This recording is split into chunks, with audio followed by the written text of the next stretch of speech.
On Wednesday, August 30th, a Category 3 hurricane with 125-mile-an-hour winds and storm surge exceeding 10 feet slammed into the Big Bend region of Florida. It was the first major hurricane, Category 3 or higher, to make landfall in the region since the late 1800s. I was on the ground before, during, and after landfall in the impact area.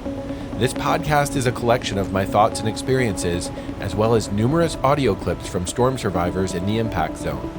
Hey everyone, I'm Hurricane Hal, host of the GeoTrek podcast. GeoTrek explores the world to bring you in-depth stories not covered by the mainstream media that touch on the physical processes behind extreme weather and natural disasters, their impacts on society, and what we can do to get out ahead of these catastrophes to lessen their impact. Before we jump into this episode, I wanted to say we'd really appreciate it if you'd subscribe to this podcast. Your subscription helps us mark professional progress and helps us form partnerships and ensures many more episodes of the GeoTrek podcast in the future. But without further introduction, let's get into GeoTrek podcast number 78, Voices from Hurricane Idalia. I drove from Galveston, Texas to the Big Bend region of Florida, arriving around 21 hours before landfall. My girlfriend Alicia joined me. She has endured several hurricanes in Texas, but this was her first real hurricane chase. Our plan was to pass through the Big Bend region of Florida and drive down to near Clearwater on the edge of the Tampa-St. Pete metro area, where we hoped to find a parking garage. I was not anticipating a landfall near Clearwater, but I did want to document the coastal flood impacts on the built environment and found several parking garages that would enable me to get up above the floodwater and video the storm impacts. En route to Clearwater, we saw a small sign for a town called Steinhatchee, which appeared to be around 10 miles off the main highway. We opted to take this detour as Steinhatchee was very close to the coast along Appalachia Bay, an area I had never visited before. What we found was a quiet river town with a growing population of retirees and transplants looking for a simpler life in a rural setting. Signs around town quickly taught us of the importance of recreational scallop harvesting. Boats slowly drifted up and down the Steinhatchee River, which was as smooth as glass, even as Hurricane Idalia approached from hundreds of miles to the south. Soon after we arrived in Steinhatchee, the models actually shifted farther west and forecast a major hurricane to make landfall very close to our location in Steinhatchee or slightly to the west. This was an ideal situation for a storm chaser obsessed with documenting storm surges and coastal flooding. However, Steinhatchee did not offer any parking garages or vertical structures to elevate a vehicle. This could be a problem as the National Hurricane Center forecast 12 to 16 feet of storm surge in our region. However, the town did have some relief or changes in elevation, and Alicia felt fine with riding out a potential direct impact from a Cat 4 hurricane if we could get in a sturdy building. She reminded me that she's a mom to 4 boys, and we did need to take some precautions. This parameter seemed reasonable to me, and the stars seemed to align when we found the Steinhatchee River Inn. Yes, I used the word river, which may sound risky in a 12 to 16-foot storm surge, but this was not South Louisiana. There was some relief, and the River Inn was actually located near the river but on high ground. So we cast the die and determined to ride out a potential direct hit from a Cat 4 hurricane in Steinhatchee, Florida. Small, fast-moving Hurricane Idalia ended up making landfall about 25 miles to our west. The biggest impact in our area was a fast-moving storm surge. When the storm surge struck, we watched the river race upstream, flowing backwards with great velocity. The river was filled with boats, docking, debris, trees, and even the metal framework of a marina got torn away right in front of us, started floating upstream, and nearly crashed into a home right in that part of the river. It was unbelievable to see this much power and the force of Mother Nature. In the end, 9 feet of storm surge raced into Steinhatchee in just 2 hours. While the storm surge level was lower than forecast, it came in suddenly and threatened unprepared residents with a fast-moving flood that could sweep them away. As the floodwaters started to recede, I struck up a conversation with a local guy named Skipper who has seen 68 years of weather in Steinhatchee. He shared perspectives on Hurricane Idalia's flooding. I'm here in Steinhatchee, Florida. We're looking at the flooding from Hurricane Idalia. I'm here with a man named Skipper who's been here 68 years. Skipper, you've seen a lot of weather here over your time, huh? Yeah, more than I want to. So how does this flood compare to other things you've seen in the area? It's about water's about 2 inches higher than it was in the storm of the century. We had some 80, probably 85 mile an hour winds and gusts, but probably sustained winds around 70 this morning. That was about it. Down trees and stuff. Skipper, what did you think about how quick the water came in today? It was about the same as the storm of the century. I was in that night of the storm of the century getting people out of houses, but about the same. Well, tell us about the storm of the century. I mean, that was an unusual storm in that it came in March. It was a winter storm, and you said there were even some snowflakes on the backside of it. By 9:30 the next morning, we was getting snowflakes. That was how cold it got. How high did the water get up in the storm of the century? I mean, like, how many buildings were flooded? Just about it, same thing that's going to be flooded this time. Maybe a few more flooded this time than what it was last time, but I imagine anything from here towards the mouth of the river's flooded. And you said this time it might be a couple inches higher than the storm of the century. About 2 inches higher, looked like for me. Yeah. From my gauges, from where I'm sitting. What's your favorite thing about living here? I don't live here no more. I moved out of here. I used to love it because didn't nobody know where we was at. Now that it's becoming more popular, people coming in, huh? Yeah, and we got discovered about 20 years ago. So were you just back here to help people out or just to see the storm? I was there at Mama's riding it out. But where her house is sitting, right across the road there, you see Maddie's, and we was putting the roof on it. I killed a 7-point buck there where that damn store is. There was nothing out here. Oh, wait, so it's really grown over the past 20 years? Yes. Sounds like you liked it better before it was this big. It's over tripled what it was back 20 years ago. So what kind of people are living here? Is it retirees? Is it people with second homes? I mean, who's here? 90% of it's people with second homes and retirees. There's no only industry we got's in Perry. They took away our commercial fishing, and that wiped out the local work. So like I said, the only thing you got is that paper mill there in Perry, and that's what supports 3 counties. So that's a lot of the jobs. Besides that, it seems like tourism, fishing, vacation, and retirees. That's it. You hit it on the head. Yeah. So well, I hope your mama did okay. It looks like there's water near the house, but did they get water inside? I think so. I ain't yet went in there and seen. I ain't a little bit too deep to wade in there yet. Yeah, and you said storm of the century. Did they stay dry? Yeah, we never did get no water. We got it up, like I said, about 2 inches from what it was, or up to about where it's at right now. Skipper, thanks for taking time to come on the show. I hope for a quick recovery here, and hopefully your family's okay. 6 weeks recovery is what it'll take. What it took last time. Yeah, it takes a little while, and I think power will be out for a bit. Looks like some tree falls. It's going to be out till probably tomorrow before everybody gets power. Yeah. Skipper, thanks so much for taking time to talk. All right. Skipper mentioned that Idalia's flooding was the highest he had seen in 68 years, topping the storm of the century by around 2 inches. If you're a weather buff, you probably remember the storm of the century as a major East Coast blizzard in March of 1993. Many people don't know that along the west coast of Florida, particularly north of Tampa Bay, this winter storm produced the highest coastal flood on record. Memories of this storm stayed strong in the minds of locals. Skipper also mentioned the rapid population growth in the region. Although Steinhatchee is a small town, most of coastal Florida continues to grow, which is one reason why hurricanes have increasing impacts in the state. Later on Wednesday evening, as the skies began to clear, Alicia and I made our way back to Roy's restaurant where we initially observed the storm surge flooding, where the building we were using for marking the high water was completely gone, just washed away.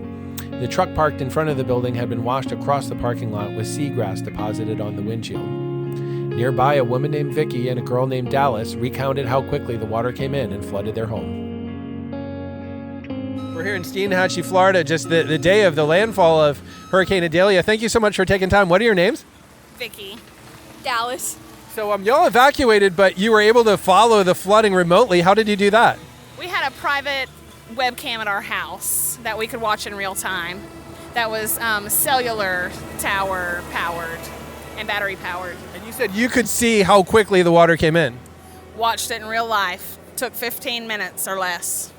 It was fine at 7, and at 7:15 we were flooded.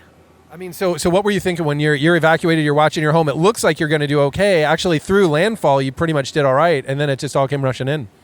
Yeah, we were very caught off guard because we thought we were fine. We watched it all night long. We thought we were fine, and in those 15 minutes, you blinked, and it was in the house. We were like, okay, it's not going to be too bad, because it left just as fast as it came in. It might have been in a total of an hour in our home. We were just talking about how you build for these storms and you build up all for what happens in 1 or 2 hours. It's just so short how some of these floods are. It is. And it's so, I was going to stay, and then they said Category 4 and we left, but then we had a hard time getting back in, so we really want to it's really tough to leave when you have such a hard time getting back. So Yeah, exactly. And Vicki, you said you were here for the storm of the century back in '93. How is this different than that? well, I was 12 then, and I remember losing my house, and we had a lot of devastation like this, but I don't know the particulars of that, but I remember it went all the way to Maddie's Market. Wow. So a lot of people have been talking about that flood here. Dallas, was this your first time really seeing a big flood like this? This is the first time that I've seen like a really big flood. Yeah, I've been through many hurricanes, but this is the worst one. How is this different than the other hurricanes you've seen? Our house has never actually got flooded here, but I mean, it got 1.5 feet in our house. Yeah. I mean, so y'all were able to get back in though pretty quick. Was it hard getting back into town? It was. We had some people tell us that we couldn't get back in. It didn't matter if we had passes or not, but we eventually got back in, so that's all that matters. It seems like the community works together here pretty well. I'd imagine people are going to come together, and I'm hoping y'all have a quick recovery.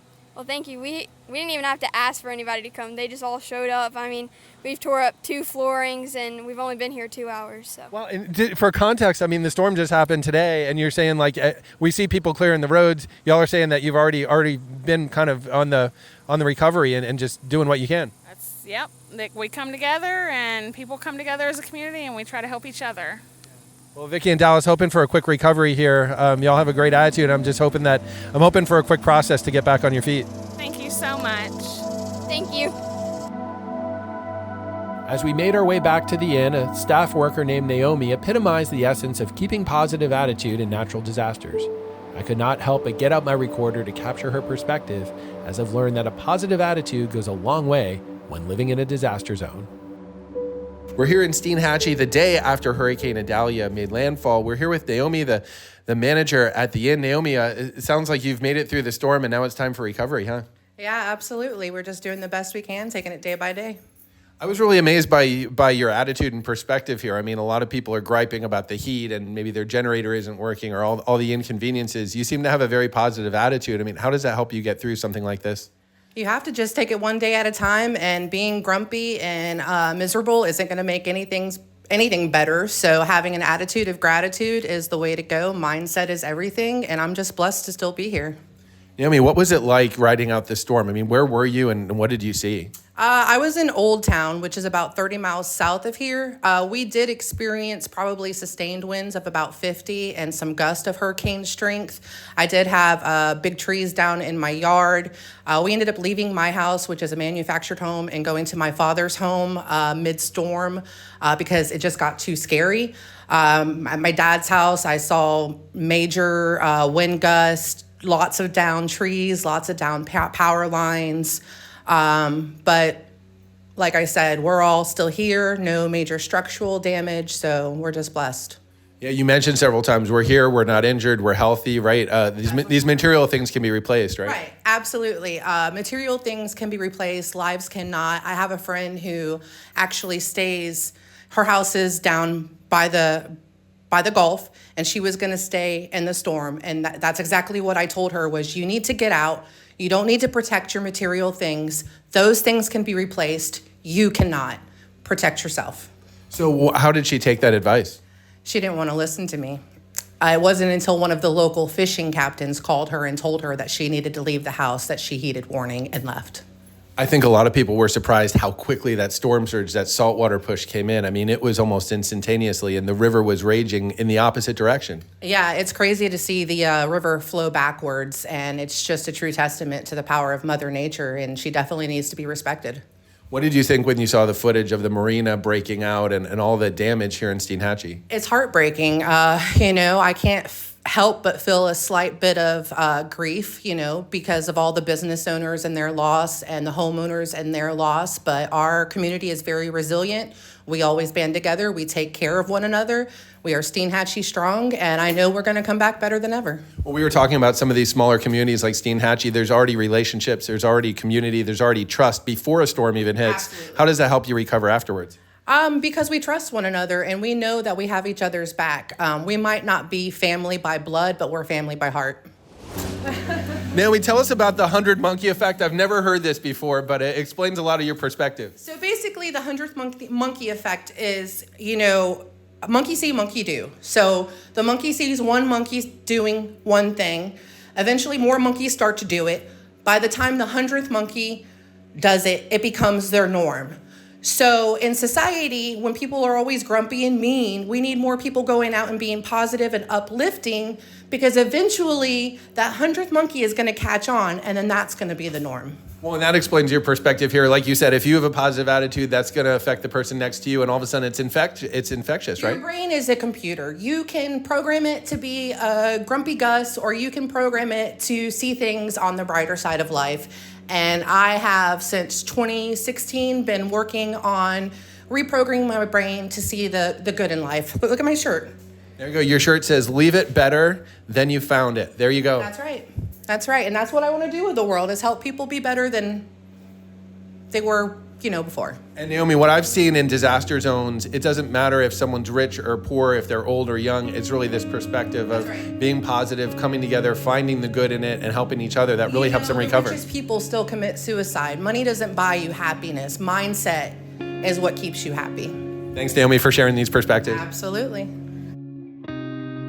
In every hurricane zone, one person stands out to me with a story or a personality I know I'm never going to forget. In Hurricane Idalia, that person was a man named Alan. Alicia and I became aware of Alan the night before Idalia's landfall. We walked down the road next to the river and noticed that someone was living in an RV right next to the river. We could see a TV on inside. We both felt really worried for the person inside the RV. Were they aware of the forecast of 12 to 16 feet of storm surge? Would they leave if we knocked on their door and warned them as night began to fall? Long story short, my numerous flood warnings went unheeded by most of the people I talked to in Steinhatchee. Most locals relied on their personal experiences with past floods to inform their decision to stay or go. Two very friendly elderly women told us they had no concern of flooding because their house had not flooded since they arrived in 1980. At the time, the National Hurricane Center P-Surge product mapped out a 30% chance that 4 feet of fast-flowing water would inundate their property. With locals mostly rejecting our concerns of an unprecedented storm surge, I opted not to knock on the door of the RV. To my relief, the RV was still there the evening after landfall. We found that the occupant of the RV was named Alan. He stayed through the storm, closely monitoring the water levels. His wife went across the street to slightly higher ground, and he was keeping that open as an option for himself. I was happy to hear that he took the storm seriously and was closely monitoring the flood levels. Thankfully, the peak water level did not quite reach his RV. Alan is an interesting character. I wish I could bottle up his energy. He's inquisitive, curious, and very capable with his hands. He adores his tool shop. He's also very resilient, and he and his wife have overcome a lot of personal setbacks in recent years, like their home burning down and several family tragedies. I got the sense from talking to him that even if Idalia had washed away everything, he would pick himself up and rebuild it, yet again, with his own hands. Here are some audio clips of the conversation we had with Alan and his wife. The first clip is from a conversation with his wife on the back deck. The last two clips were recorded in Alan's tool shop, where he really comes alive. You'll quickly understand why I consider him an unforgettable man and one of the enduring memories of Hurricane Idalia for me. I'm so grateful that it wasn't any higher here than it was. We were coming through yesterday, and we'd seen that the lights were on in the RV. We were honestly really concerned because we knew you were staying on the river in the RV. We were really hoping that you were going to be safe. Me and the cat went to the judge's house. Yeah. There's some hills in the town you can get up a bit. Well, that judge's house, the White House over there, was 1920s, okay? And there's this bathtub that's cast iron. All the cast iron plumbing. So Kat and I went over there at 6 or 6:15 this morning. He decided to stay, and that's okay, Yeah. Well, you had another option, another place to go. Sounds like Alan was watching it, and 4 options. 4 people offered us places to go. Oh yeah, so you had some options. Yeah. Well, I'm glad it didn't get into your living area. Yeah, isn't that the hell? Alicia's parents had a terrible flood in their house, several feet, and it's so hard to come back. It's a lot of work. It's a lot. I mean, look at this. I mean, and that mud is that thick, and you gotta. Okay, it's gonna be stinking soon. Yeah. Yeah, it's not gonna be too good. It's really a nice little machine shop, and it has everything. Everything.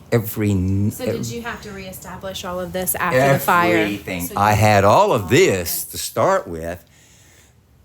The nicety part, though, your lathe or whatever you're doing here. Mine I had for 20 years. Okay, well, the whole place burnt down and everything else. Well, gosh, I had to go buy a brand new one.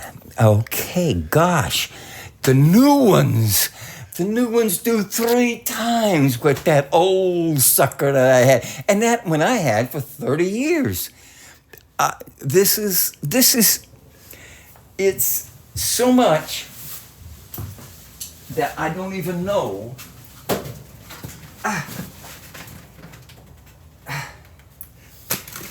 This Oh, that's how you. runs on that and tells you what it to do and stuff. Man, I hadn't even looked at the book yet Super high tech. to see. Yeah, I have no idea, and I've been using this thing, one of these things here for 15 years. You know. So did you come across any new technology that you're like, you know what, this actually is better than my old stuff? Or did you prefer Very your much. old stuff? Oh God, very much so. You can't believe the difference. It used to be, if you wanted this to turn, you had to take the belts to put it over on this side or that side to get it to go in the right direction. Yeah, well, these new ones here like this, you know, there, it's going. Little fine, yeah. Yeah, just a little. Everything, just so far. I have to learn all this all over again, you know, to get these things. You seem like a really resilient person. You're like, I'm going to overcome. I mean, with what you've gone through, even in the last year or two, and that you're still here talking to us, and you've rebuilt your machine shop. You're learning the new technology. I mean, that's amazing. A lot of people would have just given up. Oh no! Hey, if I'm 100 years old, I'll be right here playing with these things. I love it. I eat up on it, you know.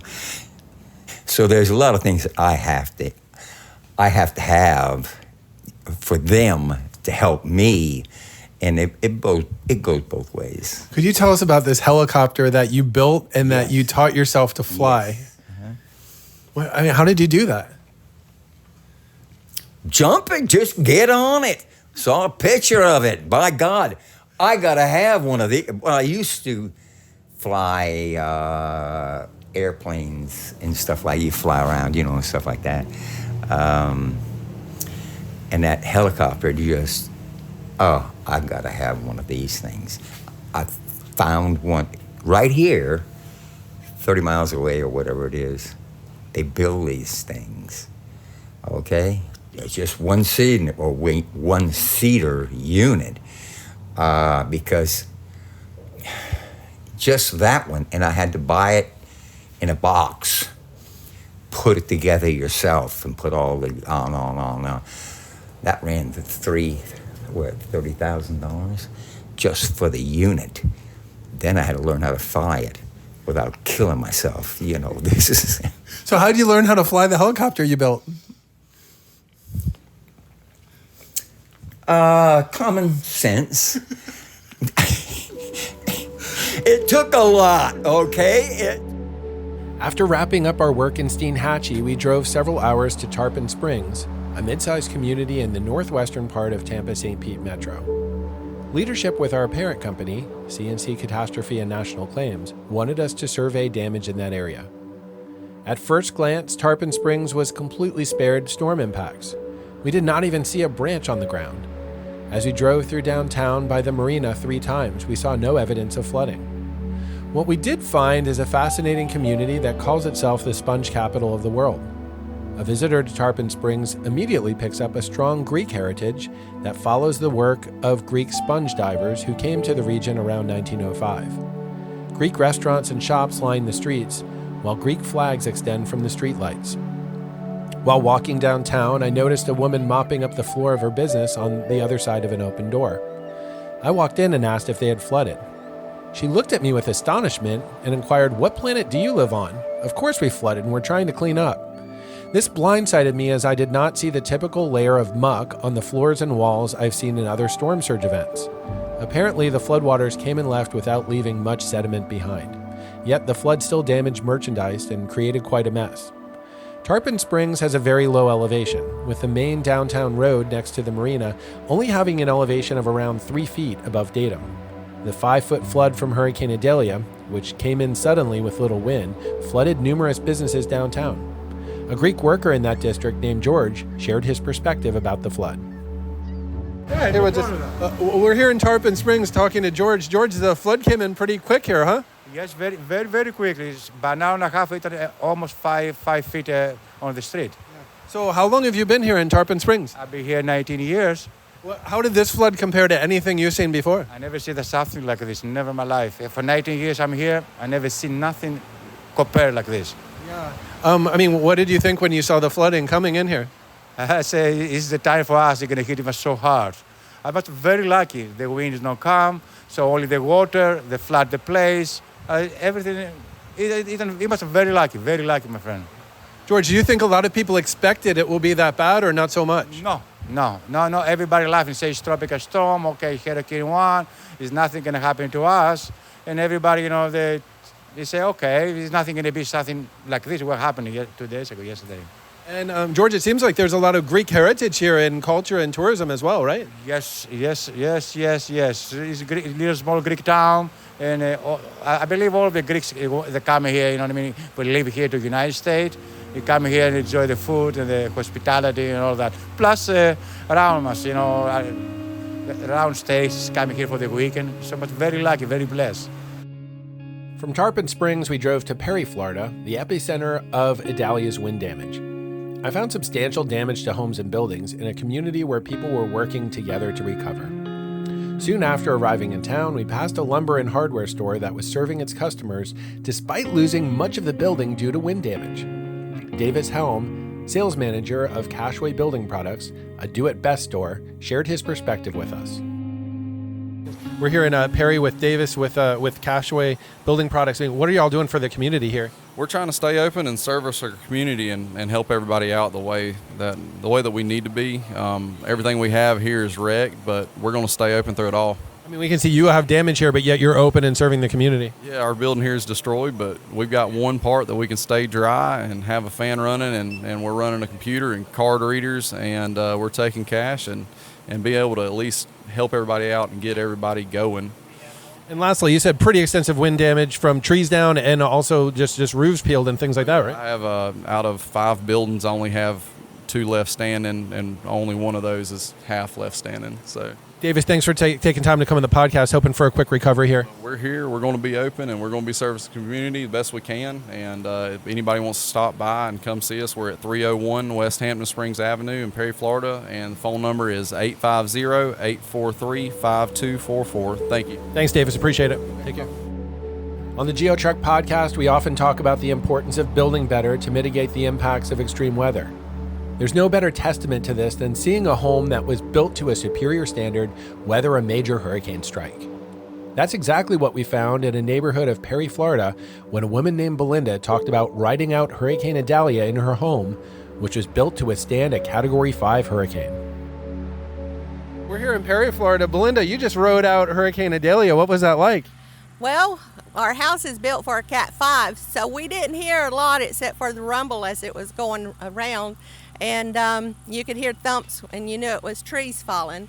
But our neighborhood was very blessed. All the trees, they may have done light damage to fence and stuff like that, but not on homes. And we've not heard of anyone that had died from any of it so far.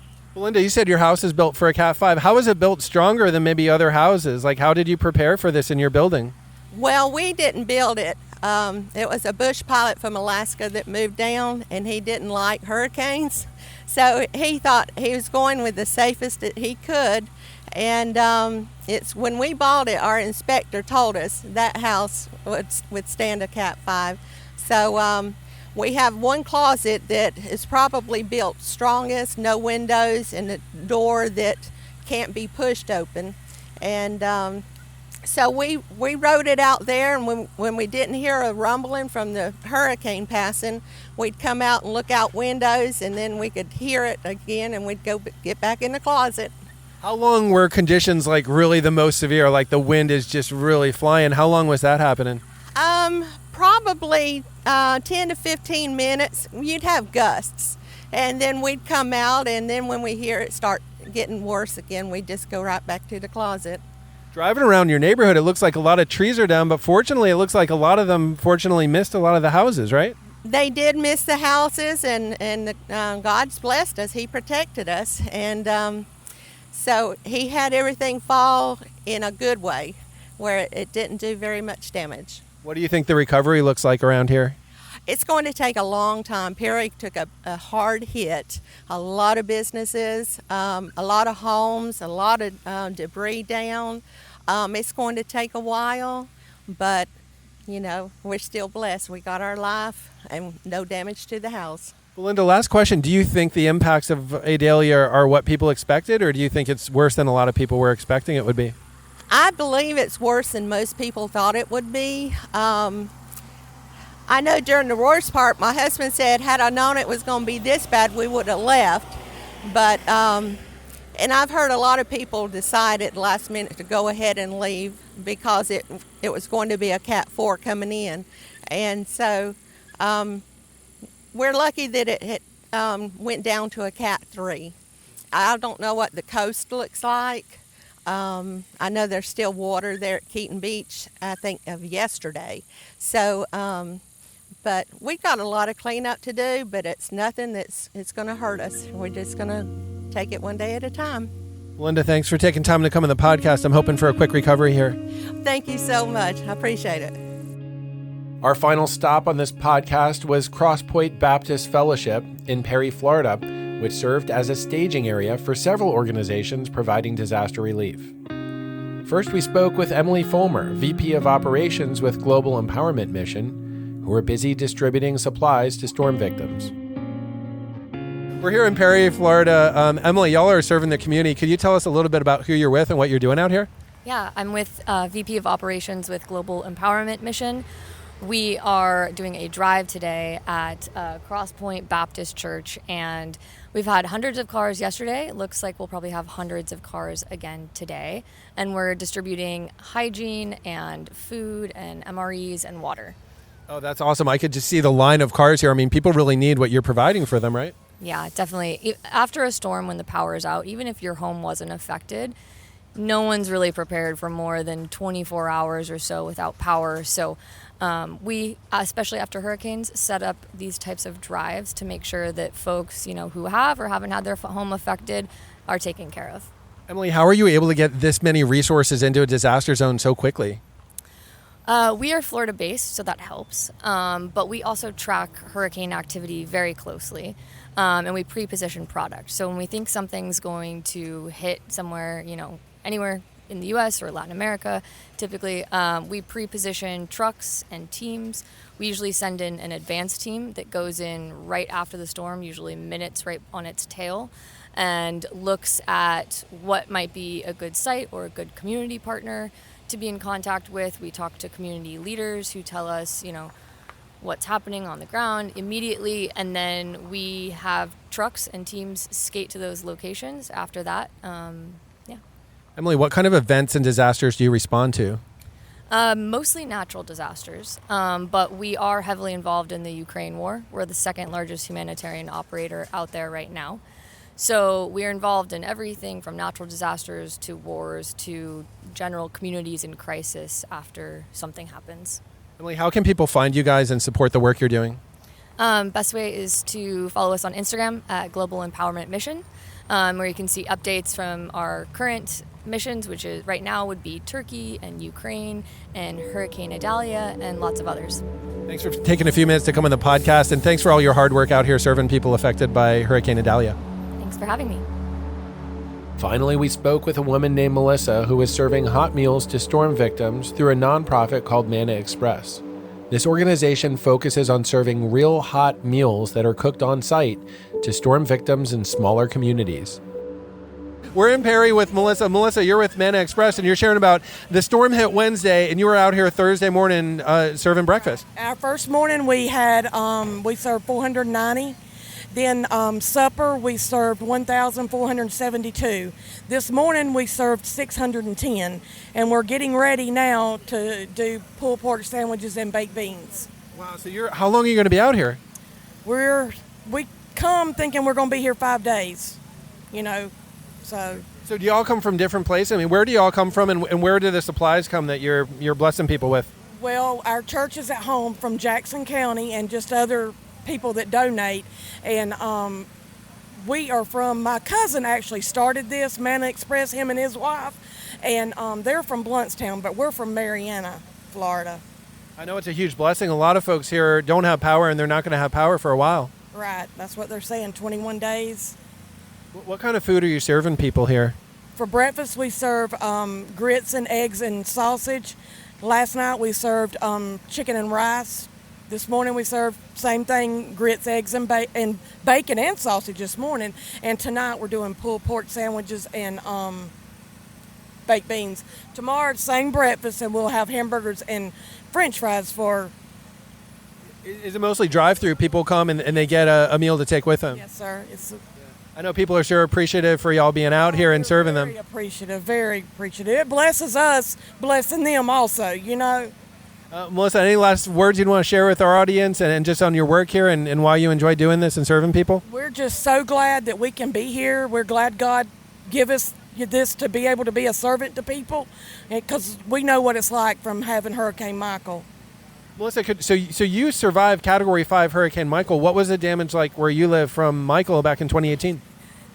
No, was it you survived? Terrible. I mean, but how did you make it through that? I mean, it was terrible in that, right? With God, I mean, it was awful. We had so many houses and people lost their lives. I mean, Hurricane Michael was awful.